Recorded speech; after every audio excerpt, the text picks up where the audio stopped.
Hello, I'm Dr. James Brown. This presentation is how the education system can help boys to become achievers in school.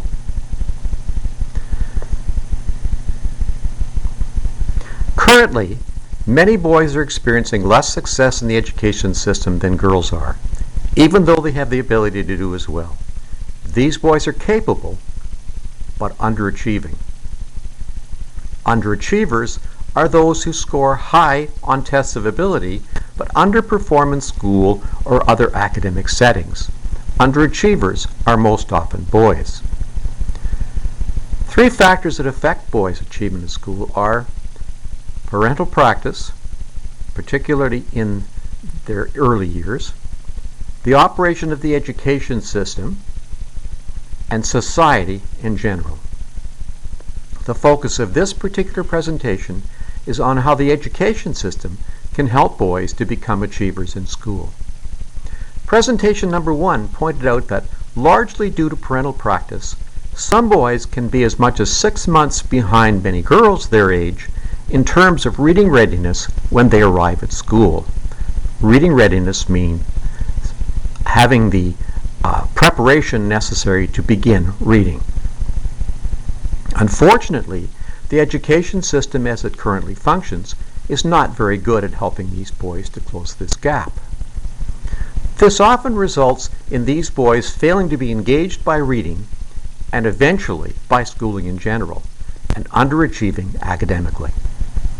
As was pointed out in presentation number 1, academic underachievement has many serious negative consequences, including, but not limited to, having weak reading skills in later years, and consequently dealing with all the problems that presents, having no post-secondary school education, and this of course is a serious problem as our economy increasingly becomes knowledge-based as opposed to manufacturing or agricultural-based, so having post-secondary school education is quite important, and facing a lifetime of low wages and long-term unemployment because of lack of significant academic preparation.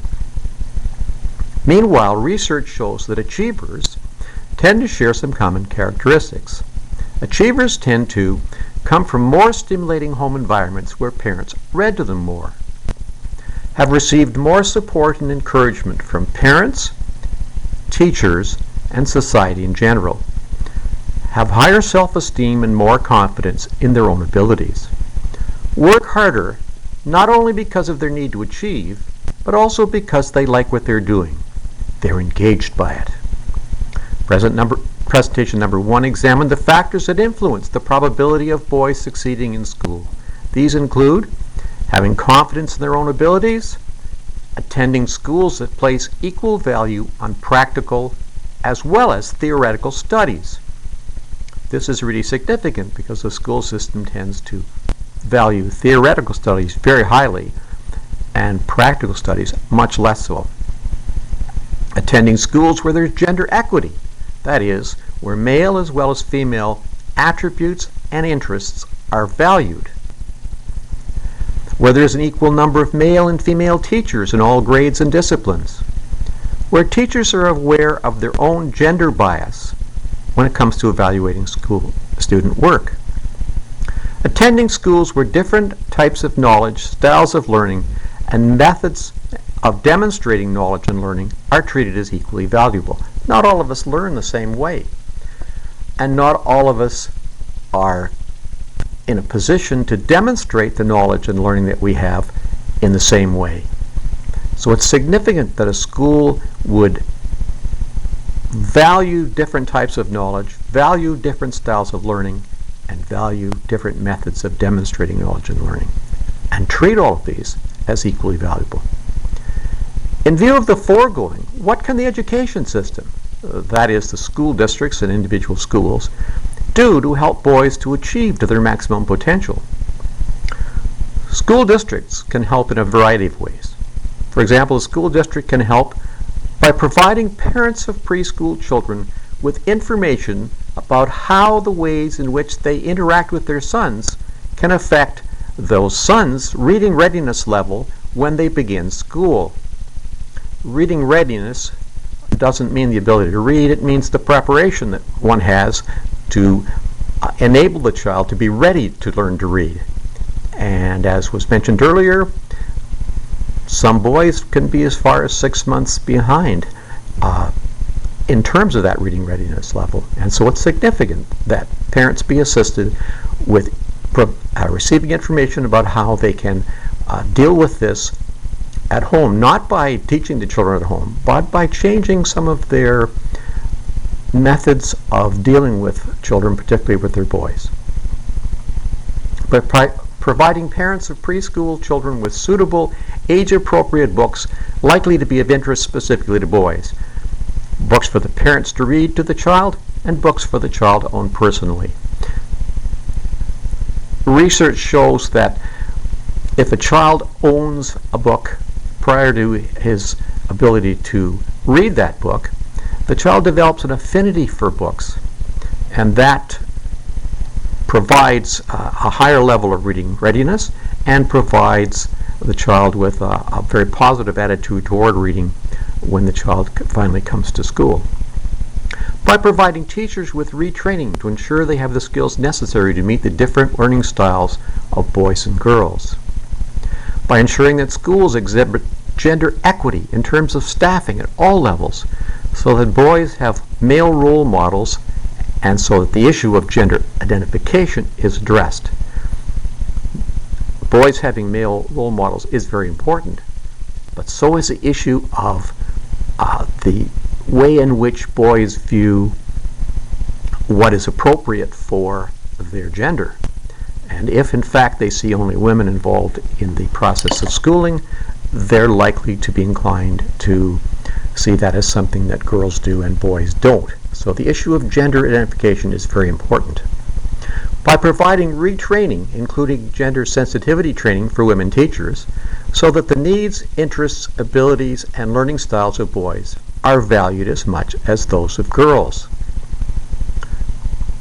By lobbying the Ministry of Education to have the Grade 3 EQAO results age-normed, so that those with late in the year birthdays are not disadvantaged simply by being younger than those born early in the year. When the children write the Grade 3 EQAO tests, those results are presented regardless of the fact that some of the children were born at the end of December and some were born at the beginning of January. Obviously, a child born at the beginning of January is a full year older than one born at the end of December. One would expect that that child will have higher results. One would also expect that one born at the end of December may well have lower results.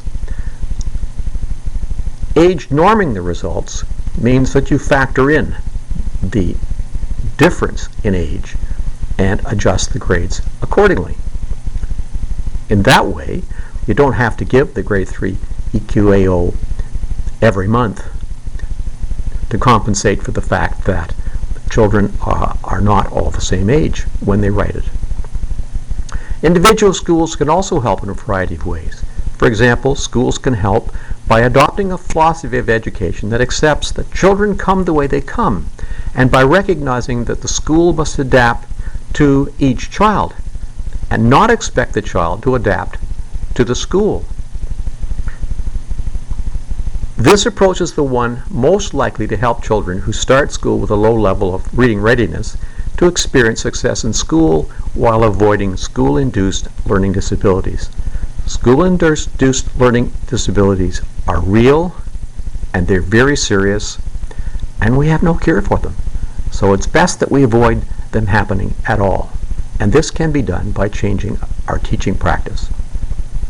This also suggests the use of a continuous progress approach involving taking the child from his or her stage of reading readiness and helping that child to move forward from there at his or her individual pace.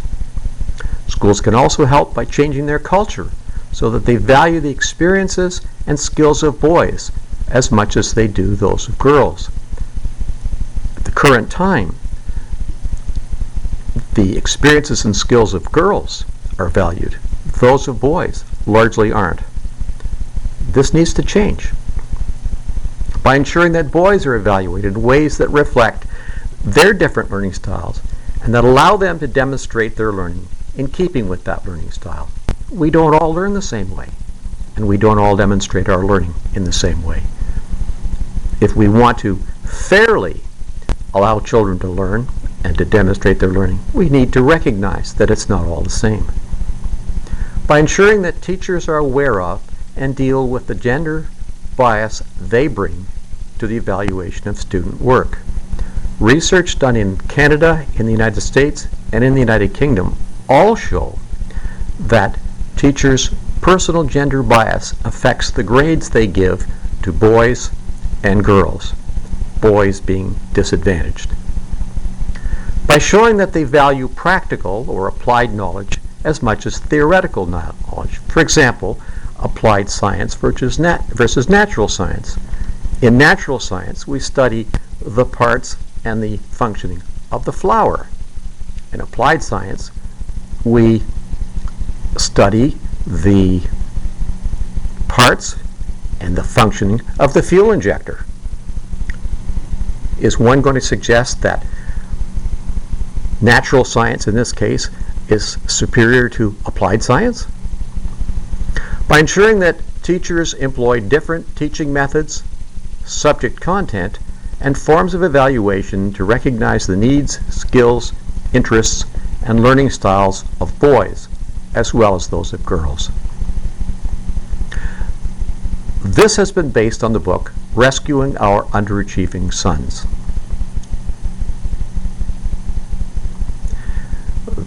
This book is available online at virtually all major booksellers, and it is available in ebook, paperback, and hardcover format. It has been also based on the booklet number 2, How the Education System Can Help Boys to Become Achievers in School.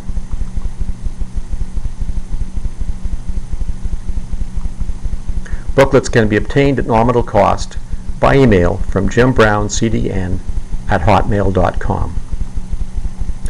Other booklets in the series, this is a series of booklets, are booklet number 1, How Parents Can Help Their Sons to Become Achievers in School, and booklet number 3, How Society's War on Boys Contributes to Their Underachievement in School.